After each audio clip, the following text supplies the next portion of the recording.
Ladies, gentlemen, and Haradrim of all ages, Season 4 has been going on for a couple of days now, and it's been honestly a really fun journey. I just hit level 100 not too long before sitting down to record this video, and I thought this would probably be a good time to just sort of take a break and make a sort of review of the season so far. My thoughts and feelings about how it's been going up to this point, especially as not long ago before this, a new post was made by the community manager of the game highlighting all of the known issues currently for Season 4, which importantly calls out a number of things that players have been wondering whether or not they are intentionally changed or just bugs. So before we even dive into my overall feelings as a whole, let's talk about these things specifically so that we're all sort of caught up.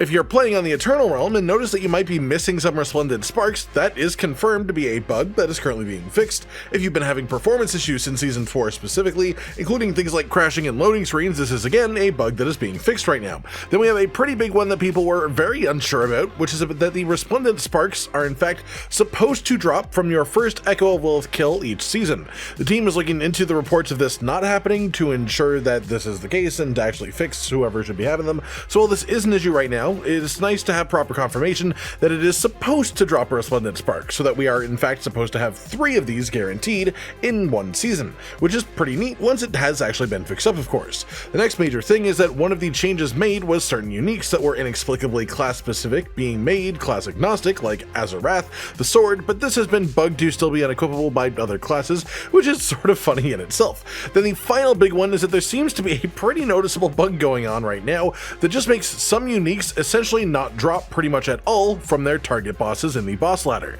like insanely reduced drop rates from what they're supposed to be, which explains why I've been struggling to get Ramaladi's Magnum Opus for over nearly 30 Gregor kills, because we even get a specific list of the uniques here that are affected by this, and that sword is in fact on the list, so at least I don't feel like I'm going crazy here. And again, it is sad that this is going on right now, but it's a bug, and things that are bugs will be fixed as long as the devs are aware that they exist. With all that covered then, let's talk about the season in a more general sense. To put it simply, I'm a big fan, personally. I honestly think next season will be when it all really comes together and you can see it all together properly, because the honest truth is that this season isn't about this season. It's not about the seasonal mechanics in the slightest, really. It's about the long-term health of the game for the future. Every major change that we've had is either new permanent equipment or changes to equipment or itemization reworks from the ground up, new ways to upgrade gear, new kinds of gear, new affixes and ways of applying them, and multiple bits of just new endgame content being added, along with the Helltide rework too, that is just sort of front and center this season. And the thing is, the raw gameplay is just so much more enjoyable than it has been at any point until now that I'm actually just having a really good time playing the game at this point. And again, 95% of what has changed here is just a baseline for the game moving forwards. And you can look at that one of two ways. The first, the negative way, that the season itself is super empty, nothing is really going on that you can't do on the Eternal Realm, aside from, you know, the Iron Wolves and the Profane Mind Cage stuff, or the positive way, which is that the season is absolutely full of stuff to do. It's just stuff that will stick around permanently as well. And I think the vast majority of the people, after having actually experienced it themselves in their own hands, will agree this is definitely more the second scenario, which is why I say I look forward to next season especially, and beyond that more than anything, because every single thing that I like about the changes right now really are things that are going to be moving forward. Things that will just be the underlying basis of the game that each future season will also have, because it will all be built upon it. And hell, even the first expansion will be working mostly off of these systems. As I highly doubt they would do a full rework of this size just to completely change things with the expansion later in the year. So I would expect this to stick around for a while, especially as the player base in general does seem to be really enjoying it. With that said then, let's get a bit more specific. The Codex of Power is one of my favorite changes. It makes it far less stressful to manage your inventory now. It just makes it simple to choose upgrades when making a build, rather than having to do things like save the best version of an aspect that you have until you have the perfect piece of gear to put it on, which would just sort of make you weaker than you need to be as a result. And even outside of that, inside of it just being straight up convenient to interact with aspects and the Codex in general now, this change by itself has pretty much fixed the main issues with the stash that the average player had. And it even simplified the time that you need to spend sorting gear, because now you just salvage both for Codex of Power upgrades and for materials, which means the only reason you would do anything with gear other than salvage it or put it in your stash to possibly wear later is if you want to sell it, which, to be fair, is a completely reasonable choice to make this season, as the materials seem far more plentiful than the gold so far, at least in comparison to the required cost of using them. Then we have the larger item changes here, greater affixes being added to the game. I'm honestly a massive fan of these. It adds a bit more luck and chaos to gearing as a whole. A good example is on my Barbarian. I'm using a polearm as my two-handed slashing weapon, which would normally be a bad decision, as the innate affix on a polearm is worse than the one for two-handed swords. but because of this polearm specifically rolling with 2 greater affixes, the value of it is way higher than any sword that I own, even considering the innate affix difference between them.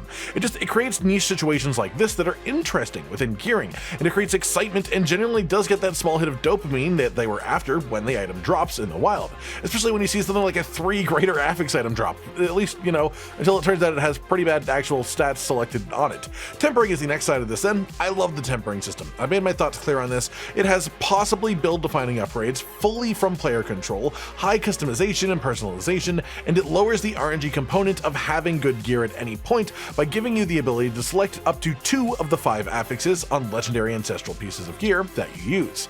Masterworking is a good touch as well as an endgame upgrade activity. It feels rewarding, but not so strong that you're absolutely useless without engaging with it, and you can either take it the shallow way of just getting to rank 12 on each piece of gear for the general power boost, or go full in depth and reset over and over until you get the perfect rolls the whole way through. And of course, we can't talk about masterworking without talking about the pit. It's fast-paced, it's densely packed with monsters, and incredible for experience too, by the way, if you are done the relevant Paragon glyph leveling before reaching level 100 and you still have XP to get.